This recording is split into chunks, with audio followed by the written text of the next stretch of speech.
Good afternoon, everybody, and welcome to the next edition of the Lockdown Interviews, where we speak to business owners from around South Yorkshire that have been affected by lockdown but have done great things during it.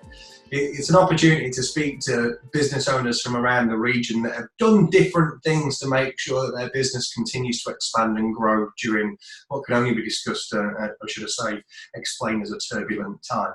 Today, it's great to have Dominic from Santini 7 on the call. Welcome, Dominic. Thank you. So the best thing to do to start off with, what we've always found, is some people will know who you are and what you do, and other people won't. So a great thing just to get started with was just tell us a little bit about who you are and what Santini 7 does.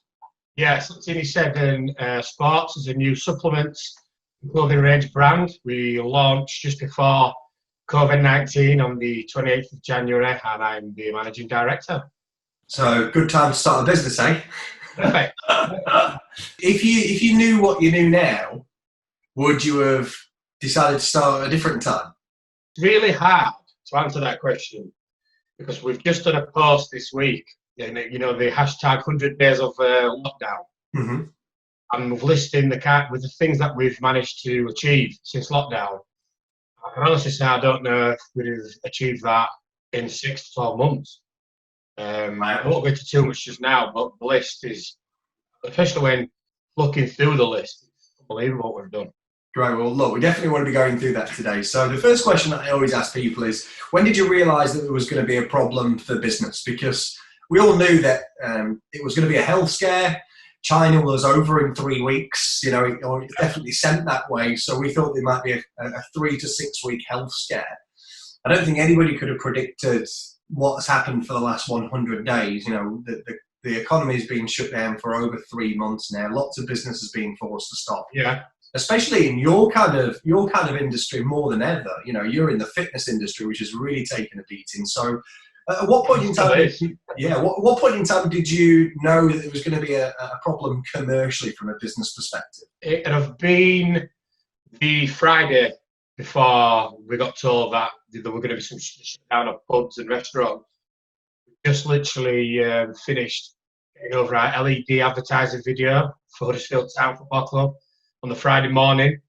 I'd been to the gym, I come back an hour later, I looked on Sky Sports and all football was finished. That was the realisation, oh dear, because they don't shut the Premier League and close games if they don't have to do.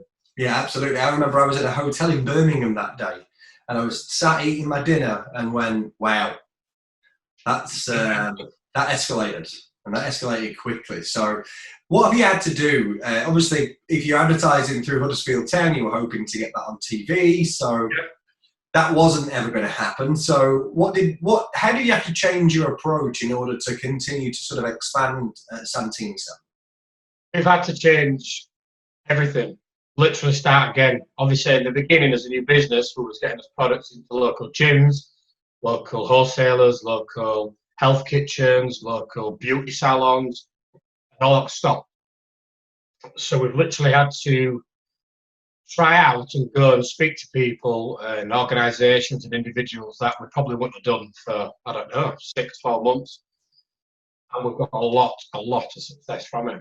It's been remarkable. So would you say you've gone from a kind of what you would have normally done as a sort of relationship / brand marketing to a more direct, straight to the person instead of trying to get them to see your ads? So what wins have you seen then? What you said that you put something out about the 100 days of lockdown today. So tell us about what was in that post. Well, since COVID-19, we're now the official nutritional partner for Huddersfield Town Women's Football Club. Massive club, growing and growing. Their new manager, Jordan Wimpenny, has done a fantastic job there. We're right behind them to get promotion into the championship division. We've signed a kickboxer athlete called Amari Diedrich, who fights for the world's #1 kickboxing organisation, Glory. We've got an MMA fighter called Jake Hadley, who fights here for Cage Warriors. He was due to be live on the UFC Fight Pass channel with all our branding and stuff on his shorts and his gear. That got stopped. We've signed to be an associate with Huddersfield Town Men's Football Club. And we've also signed up for LED advertising with Huddersfield Town Men's. as you just mentioned, obviously the Saturday was going to be the first time we'd have been seen. And just recently this week, I should say really just finished today, we've signed to be in a partner with Barnsley College and they're one of their teams, Talent United. Massive, different pies in different industries. Very happy about it, very proud. Love it, love it. So it sounds like you've done a lot of groundwork. Yeah. And it's great to see some of those wins coming through. What have been the biggest issues that you've had to overcome? Brand trust, brand awareness. Obviously, getting your brand out there in normal times is hard enough, but with a pandemic and people obviously watching the money they spend, watching changing anything that they normally do has been very difficult. It's been a time where it's really shown me, myself, and my team and our brand what we're capable of. A lot more tough times ahead. I'm confident we're going to keep on going from strength to strength. Just sort of look at yourself as well, other than just from a business perspective. What hurdles or obstacles have you had to overcome? Because it's been quite a difficult time for lots of people from a personal perspective, right? Yeah. Really challenging. So what obstacles have you had to overcome? Obviously when you first start off in a business and this happens, you're kind of thinking, is it not meant to be? Has fate drawn me a massive card here? Me as an individual, it's strange. I'd say 2 months ago, every morning I go for a morning run and jog and do some fitness work. I don't think I've ever been more positive in my whole life. The strength was just building inside of me, and I'm thinking, am I going crazy? Then, fairly enough, something else had happened, another deal, and then people are now approaching me. The girl Jessica from the talent team, she approached me at the end of last week. Fantastic person, fantastic girl. And then here we are, an official partner of Barnsley College. Amazing. Love that. And that's a great win. Barnsley College is a really big deal as well from a sports perspective. So, and I've heard that come across quite a lot during these interviews about that inner motivation, desire, and mindset has played such a big part for a lot of people. Yeah, it had to do, yeah. I think it was really, and one of the things that I've seen, and it's been quite good to sit on the sidelines. Obviously, I've done what I can to support as many people as possible definitely.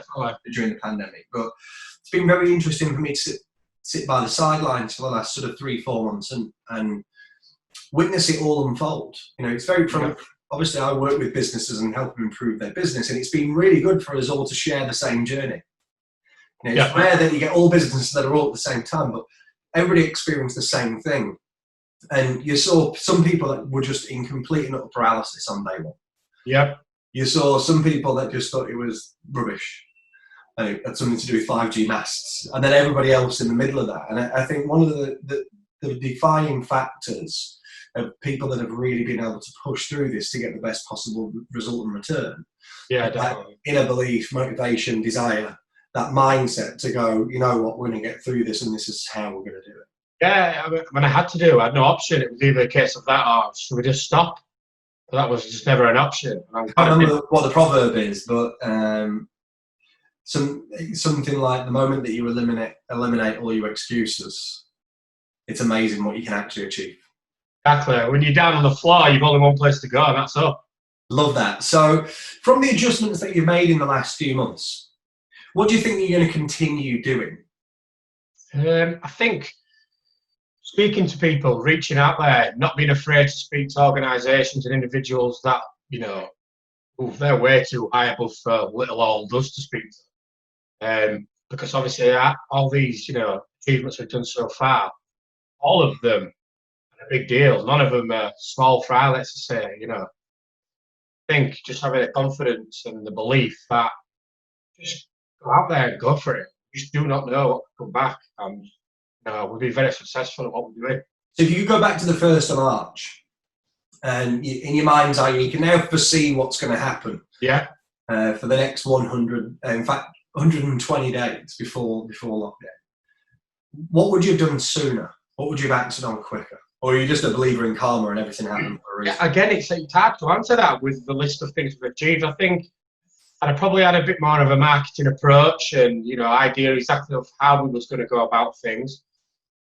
But all the things that we have achieved probably wouldn't have been in that. It's so difficult. It's so difficult. It really is. I think I'd have done, a bit more research on exactly how I was going to get business. But then I think I'd have to split it off in half and go for it the way we've gone for it. It's a really difficult one, really is. My favourite two questions, the last two questions that I ask people, maybe because I'm an optimist and it's focused on the future, right? So the first of the last couple of questions is, what are you most looking forward to post-lockdown? Not from the 4th of July when the pubs are opening. I'm talking about when we actually get some humanity normality back. What are you most looking forward to doing? I think personally, a holiday, to be totally honest. And secondly, just to get sport up and running again properly. Obviously, I know the men's football season, they're finishing off what's happened so far. It's not the same, though, is it really?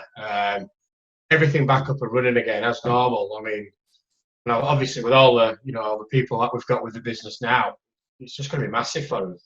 Just to see all these things unfold and to really get going, and as fighters to fight in an event and a competition, the women's football season, the lads' football season, all these different kind of things, the college to open, all the aspects of what they go through, things to get really up and running again. I can't wait to go and see the Blades. I can't wait to go and see the Blades. Can't blame you. I mean, you're doing well this season, so I can't blame you at all. I cannot wait to go and see the boys in red and white again. And final question is all about you. So put your business aside, put everything that's sort of happened to the forefront of your mind. And what's the biggest thing, the biggest learning that maybe you've learned about yourself during lockdown? What's the one thing that you can come out of this with? I think I'm better than I realised about everything I'm doing, and there are going to be issues again. There will be. There's always ups and downs, I think. But when there is a down, believe that I've got enough, and we have as a team and as a business, to come back up again. Love that. And look, the pandemic's caused one issue. The next one is going to be ultimately the economic difficulties that we're going to have. And no doubt we're in recession right now, and no doubt we're going to stay in that for the foreseeable future. And it's up to people like you, Dominic, to roll your sleeves up, to keep on pushing forward, to do your bit, pull us out as a country. So, Dom, thanks ever so much for being on the lockdown. Keep on doing everything that you're doing, and I look forward to seeing what you do in the next 6 months or so. Thank you very much. See you soon.